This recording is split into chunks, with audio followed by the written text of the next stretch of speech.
প্রিয় দর্শক, দেশ এবং প্রবাসে এই মুহূর্তে যেখান থেকে আমাদের ইউটিউব চ্যানেলটি দেখছেন সবাইকে প্রীতি এবং শুভেচ্ছা জানিয়ে শুরু করছি আজকের প্রতিবেদন। তো দর্শক, বরাবরের মতো আজকে আমরা একটি আপুর জীবনের গল্প শুনবো। এই আপুটির মানে একজন মুসলিম ঘরের মানুষ, সে গৃহস্থ ঘরের মেয়ে, তার জীবনের গল্প আমরা শুনবো। আপু, আসসালামু আলাইকুম। কি নাম ভাই? লাকি। একটু জোরে না বললে দর্শক ভাইরা আপনার কথা শুনতে পারবে না, ঠিক আছে? আপনার কথা জানতে পারবে না, আপনার মনের কথা তারা না জানলে কেমনে বলবে। তো আপনার জীবনের গল্পটা একটু বলেন, কির জন্য, কি কারণে এই ভিডিওর সামনে আসলেন? ভিডিওর সামনে আসছে আমার করোনা অবস্থা, স্বামী নাই, একটা মেয়ে নিয়ে বিধবা হয়েছে, স্বামী মারা গেছে। হুম। এখন সংসার চলতেছে না, অনেক ভয়াবহ করোনা অবস্থার মধ্যে আছে, এই কারণে এখানে আসছি। মানে এর আগে কখনো কি ভিডিও করছিলেন? হুম। না, প্রথম। এই প্রথম আসলেন? জি। তো প্রথম আসলেন আপনাদের গৃহস্থ ঘরের মেয়ে, হ্যাঁ? তো এই জন্য কি মানে আপনাকে কি দর্শক ভাইরা কি মানে আপনাকে বুঝতে পারবে? আপনি তো যেভাবে আসছেন, ঠিক আছে, আপনাদের দেখা যায় না, ঠিক আছে, যে কি অবস্থা কেমন, ঠিক আছে? দর্শক ভাইরা তো অনেক সময় বলে যে ভাই এরা যে কথাগুলো বলে এরা সঠিক না। যেহেতু আপনি প্রথম আসছেন, আপনি বললেন যে আপনি গৃহস্থ ঘরের মেয়ে, তো কতটুকু সত্য, কতটুকু কি, এগুলো আপনি নিজেরটা নিজে বলেন। আমার জীবনে যত কাহিনী সবই সত্য। সবই কারণ সত্য। আমার স্বামী মারা গেছে, হ্যাঁ। আমি একটা গৃহস্থ করে মেয়ে, হুম। আমার একটা বাচ্চা আছে, মেয়ে। হুম। বাচ্চাটা রেখে মারা গেছে। বাচ্চাটা কি ছেলে বাবু না মেয়ে বাবু? একটা মেয়ে। মেয়ে। হ্যাঁ। হুম। পরে মেয়েটারে এক বাসায় দিছে কাজে। কত বছর মেয়ের বয়স? 10 বছর। 10 বছর। একটা ছোট বাচ্চা কাজে দিলেন? ওই যে বাড়িতে দিছে ওই বাড়ির একটা মাইয়া ছোট মেয়ে আছে, ওই মেয়েটারে রাখে। মানে ওই মেয়েটার সাথে খেলাধুলা করে?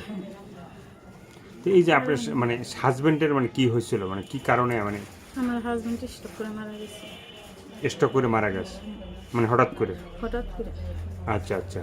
তো সেটা কিছুই করার নেই, আল্লাহর মানে যখন হুকুম হয়েছে তাকে নিয়ে গেছে, ঠিক আছে? তার জন্য দোয়া করা ছাড়া আর কিছুই করতে পারবেন না আপনি এখন আর।